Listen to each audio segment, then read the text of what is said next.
Ratchet and Clank: A Crack in Time is a hard game to play and talk about for me because there are so many pretty cool ideas in this game, just enough high fantasy, epic scenarios that almost kind of work in the context of a Ratchet game this time, that it just frustrates me so much that it doesn't completely stick the landing, and for every good inclusion it made, there's another one that ain't so good. And I'm sure it's those bits and pieces that do manage to semi-resonate through the at this point rather muddled and confusing future trilogy plot that makes this one a fairly liked title amongst the fans. Crack in Time starts with Clank and Ratchet separated, and a good 2/3 of the game is spent trying to reunite the pair. Ding ding, good idea. Separating them at this point for a long period is a good way to re-establish how crucial their pairing is. Forcing them to thrive alone creates interesting challenges for both of them, and a reunion at the end to save the day together is climactic. Ratchet encounters an older Lombax who's been hiding for years, who he butts heads with over their ideals and ends up in opposition to by the end. Ding ding, another good idea.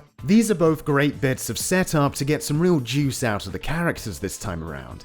It's a shame you have to be up on the sticky plot tentacles of Tools of Destruction to understand how we got here, but we're on the verge of some great potential. The title just never really taps into it enough as far as I'm concerned. Alistair Azimuth, this other Lombax Ratchet encounters, has been looking tirelessly for a way to bring back the Lombax race who had to leave this plane of reality because of the villain from the last main game. To do this, he wants to find the Great Clock, which he theorizes can reverse time to that disaster. Clank, apparently, has been semi-retconned to have been created by the guy who made this clock. Hey Azimuth. Azimuth. Yeah.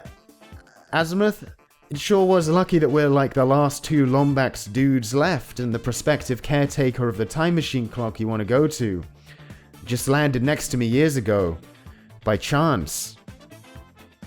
Of all the places and planets he could have crash landed on, huh? The odds like, 1 in a trillion billion. Kinda really implausible, huh? Also, why do you have like a double wrench? Is that like a Lombax thing? I hope the one I had wasn't like a family heirloom or anything, because it's probably buried in sand down in some cave somewhere right now. At the end, it's discovered that using this clock that way might cause some bad shit to happen, but Azimuth decides to ignore our heroes and turns against them, so determined to bring the Lombaxes back. It's like, damn, an epic rival fight, cool. This plot point kinda gets by on how well that trope works in an action game context, but I can't help but imagine how this could have been taken to the next level. Doggedly pursuing a selfish goal that will have bad consequences for the universe at large is exactly the kind of thing Ratchet would have done in the first game. Azimuth could so easily work as a climax for this series, bringing us full circle, showing us how far Ratchet has come and giving us a taste as to what he probably would have turned into if not for meeting Clank and going on that first adventure.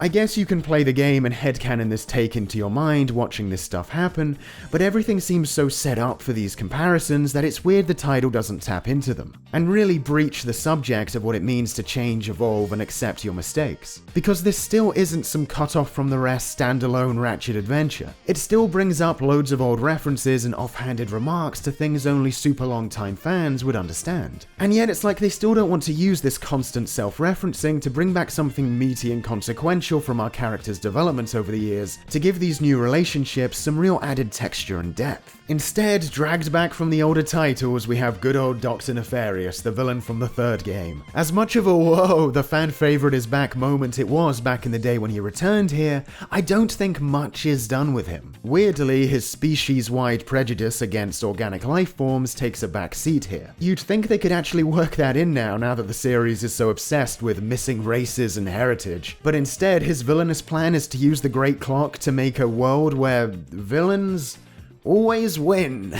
It's like the goal of a Sonic the Hedgehog villain or something. Dr. Nefarious having an evil plan to be evil just feels unnecessary this time. Even the villain from Tools of Destruction had a bigger stake in the overarching themes of that title. Clank and Ratchet reuniting and the uneasy relationship between Ratchet and Azimuth, that feels like good enough stakes really. That's the personal stuff, the elements of the story which after Nefarious is defeated hit you the most, more than just beating him up again will ever make you feel. A game about jumping from planet to planet, going on misadventures as Ratchet with Azimuth tagging along from time to time, I don't know, I kind of feel like that's enough and what really should have had all the time dedicated to being built and developed. I get a similar vibe from all the different gameplay features this time around. A lot of good ideas, but also a lot of bloat that feels like it could have been cut to further build on the interesting stuff. The first half of the game as Ratchet feels very standard, much like Tools of Destruction. The setups and objectives are a bit formulaic.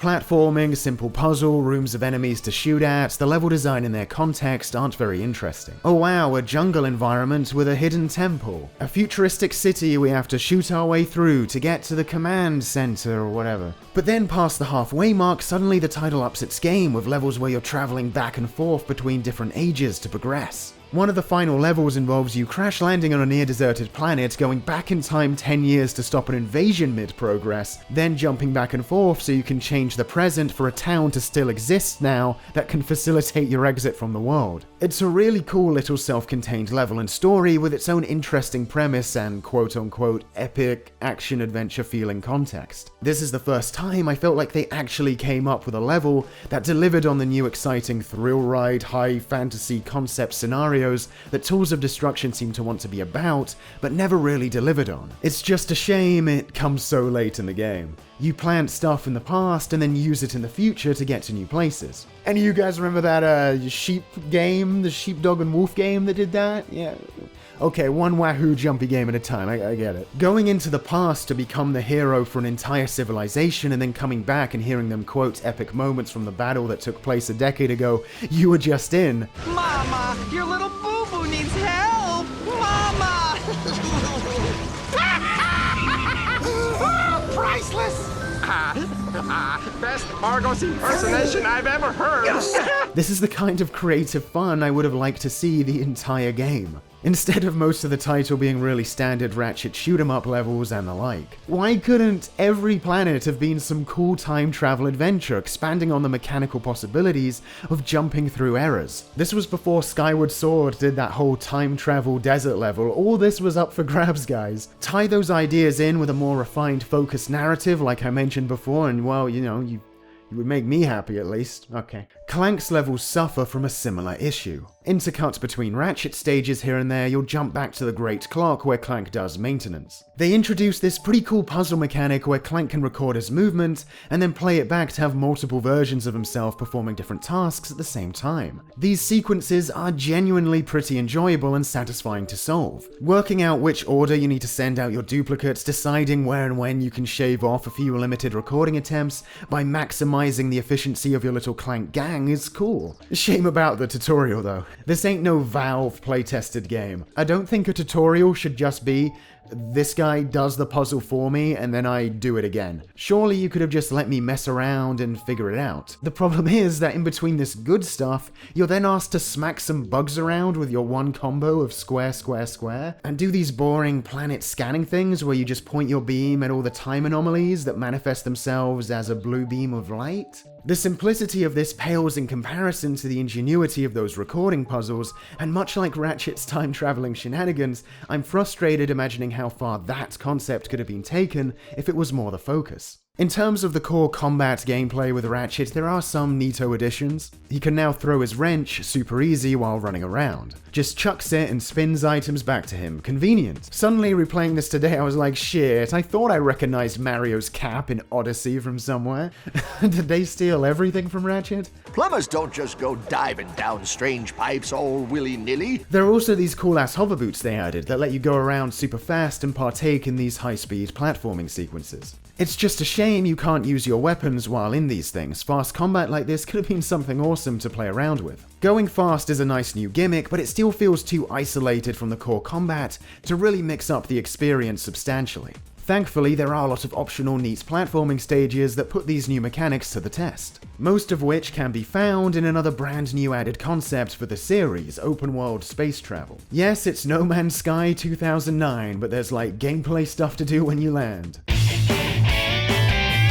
I like this idea, cruising across space, landing on small moons and checking them out. It allows for far more extra platforming challenges than Tools of Destruction had, which only had just like the few odd sequences to test out its various added mobility mechanics. Unlike here where we get a bunch of added places to play around with the hover boots, it's a good time. Sure, I'm not so much into the top-down navigation of these areas. I think having a full 3D space to explore would have been more involving, allowed for locations to be placed vertically rather than just on one plane, and would have made dogfighting less weird. Why is nobody going up or down? The flying saucer Buzz Lightyear of Star Command look at these ships you fight also really don't help prevent the vibe you're playing in some like toy set version of space, but still I applaud the inclusion of this feature. Presentation-wise, Crack in Time is a bit of a mixed bag. This was the late 2000s, so the bloom gets cranked up to blooming ridiculous levels. It looks garish sometimes, and I don't think it adds to the visual appeal of the game. Likewise, the devs started experimenting with cel-shaded style looks for some of the characters, but it's hit or miss. Sometimes it looks fine, other times in certain lights, Quark appears like he just popped out of Drake and the 99 Dragons or whatever. The stage music in this game hurts my soul. I don't know how many times I have to bring this up, but the music in the original was so good. So good. You slam into a level and the beats, they just lift you up, get you pumped. Here we have just ambient noises at best a lot of the time.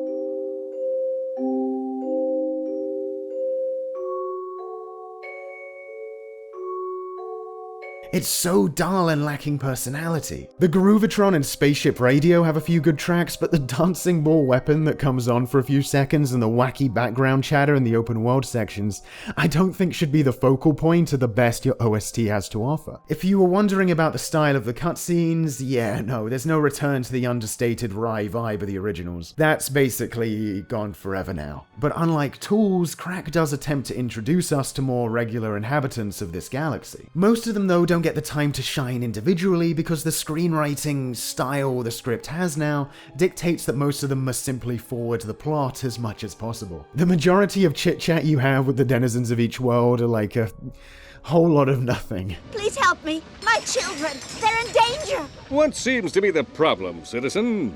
Xiphoids. We were fishing up the river when they attacked. Quark, stay here. I'll go save the children. And once again, the cutscene quality is well below the production values every interaction had in the PS2 games. This inconsistent presentation sticks out when the pre-rendered cutscenes have so much animation expertise on display. I suppose a lot of you are probably hoping for a little bit more plot hole snarking, which, I can do. Sorry you had to go so long without another Lombax to talk to. If I'd known you were alive, I would have come for you. Hey Azimuth, did you not know I was a TV superstar? Trillions of people watched that one time? Angela, the other Lombax from 2 who goes ignored in Tools to prop up the last of his race narrative, now does get referenced. Which, I don't know if that's better or worse at this point. They do it in kind of a sly meta wink-wink way. New information on the disappearance of Lombax rebel Angela Cross. I'm sorry, have we confirmed that Angela Cross is in fact a Lombax? I know that was the assumption, but she doesn't have a tail. Female Lombaxes don't have tails, Kip. In fact, this just in, lots of females do not share the same anatomical traits as their male counterparts. But maybe you should have just pretended she didn't exist, because now the future trilogy isn't even consistent with itself. Oh, you're a Lombax who's never seen another Lombax. They're retconning the retconning. She even gets a palette swap for the bomb glove named after her. The pink one, because she's a girl, I guess, okay. The big one is, why is Clank's birth so contrived now? His origin was just, more interesting when he was this defective by-chance warbot. Part of the joke is that this meat-headed killing machine came out as a thoughtful intellectual. Living with the abject savagery of one's own kith and kin is quite more than one can bear sometimes. I understand. I, too, am of a series designed to destroy. Now it turns out he was made by this guy, who's voiced by Charles Martinet. What are they implying here? Promise don't just go diving down strange pipes all willy-nilly. Despite being made by the guy at this clock to someday be in charge of it, he was still born galaxies away on some robot factory? Like, why? How? Did we need this backstory for Clank to be able to work at the Great Clock and be part of this new plot point? I'm sure there are less awkward ways to get him there than this new origin. I think if there's any character I really feel for, it's Quark. Because I see him in this game and I can't help but smile because it's Quark and I'm reminded what a funny character he is. But now he's so out of place, this comedy media personality who has a wacky gag about how he never takes off his superhero suit is tagging along on this at times overtly serious adventure about death and loss and angst and regret dealt in a quite serious context. You know, it just kind of felt more appropriate when he was being brought up in the context of a game about a company that's going to launch an evil pet that will cause untold havoc if not record in time, rather than here. I mean, there's probably a reason why in Deadlocked, when they decided to go a little grittier, Quark was left out of the proceedings, and used sparingly for one of the best gags in the game right at the end. There's a nasty rumor going around about heroes being kidnapped, but don't worry, it's baloney! I mean, come on, nobody came to capture me, right? But as is the theme with this video, even if things feel muddled, there are moments handled with decent enough execution where I can see why some fans may like this one. Even with the ghost of this once being a not very serious consumerism comedy series kinda looming over all the now amped up melodrama awkwardly. I mean, the title ends with Ratchet and Clank taking off one last time in their ship to parts unknown after being separated for a long stretch there. There's a definite finality to it all, satisfying to get an ending after a few games of continuous story. I just don't think it adds up to quite as much as what previous titles did with a lot less, even if I grant it that it was closer than most newer Ratchet games to succeeding. And weirdly, for the most part, the devs stuck to this ending. Right now, Crack in Time is the last original full-length Ratchet release at close to 10 years old. All the games after, save for the remake, were smaller experimental titles that don't try and clock out with too much consequence. As of this video, the 2016 reboot is the latest entry, and is absolutely an amalgamation of everything bland, shallow, and frustrating about the future games, with the added bonus of dumbing down and lowering the production quality of the original title that holds its same name. So, I'm not in a rush to see them try and redo the other PS2 classics. I don't want to see further erasing of the tone and style of the PS2 games to try and retcon in this new approach like the older, more interesting formula the originals had. It never happened. But I don't think it's too late or anything. The way those older Ratchet games presented themselves was cool because the dry cynicism and satirical throughline was original and novel for the genre, and there's no reason they never have to tap into that again. Especially when I think those first titles are still held in purer, higher regard than the now rather confusing line of PS3 games. Again, not bad ones, but titles I feel that reap too much superficial charm from their predecessors without building substantially on the gameplay, thematic, or narrative front. Much like Tools, Crack in Time has a linear plot, the weapons haven't evolved or changed heavily since like the third game. Aside from, you know, the dancing ball. I said I see Quark and smile, I see Ratchet and Clank and smile, but it's on a bit of a superficial level. And for a series that started about being this duo who learned to see through superficiality, that's kind of a shame. We're at a much different place now. Time has taken its toll.